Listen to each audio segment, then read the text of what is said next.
सदियों पहले सूर्यगढ़ नाम का एक राज्य था। वहां के राजा विक्रमदेव अपनी वीरता और न्याय के लिए जाने जाते थे। पर हर महल में कुछ ऐसे राज छिपे होते हैं जिनका खुलना सिर्फ विनाश लाता है। राजा अपने दरबार में बैठे हैं, पर उनके चेहरे पर चिंता की लकीरें हैं। कुछ दिनों से राज्य में अजीब घटनाएं हो रही हैं। वफादार सैनिक अचानक गायब हो रहे हैं और रातों में महल की दीवारों पर किसी की परछाई दिखाई देती है। एक रात दरबार का ज्योतिषी कहता है, महाराज, अगली पूर्णिमा को आपका ताज खून से भीग जाएगा। राजा मुस्कुराते हैं। भाग्य से कौन डरता है पंडित। पर उसी रात वे पहली बार अपने कमरे का दरवाजा बंद करके सोते हैं। धीरे धीरे शक बढ़ता है। राजा का सेनापति रणबीर एक गुप्त सुराग ढूंढता है। राजकुमार अर्जुन किसी अजनबी से तलवार की ट्रेनिंग ले रहा है। राजा को झटका लगता है, क्योंकि अर्जुन उनका सगा छोटा भाई है। पूर्णिमा की रात आती है। महल में सन्नाटा है।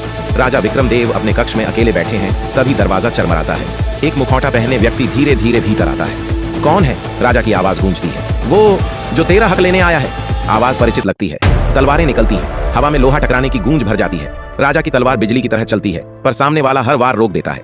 एक पल के लिए मुखौटा गिरता है और राजा ठिठक जाते हैं। अर्जुन, तू? हाँ भैया, अर्जुन ठंडी मुस्कान के साथ कहता है। जब तक तू जिएगा मैं बस राजकुमार रहूंगा।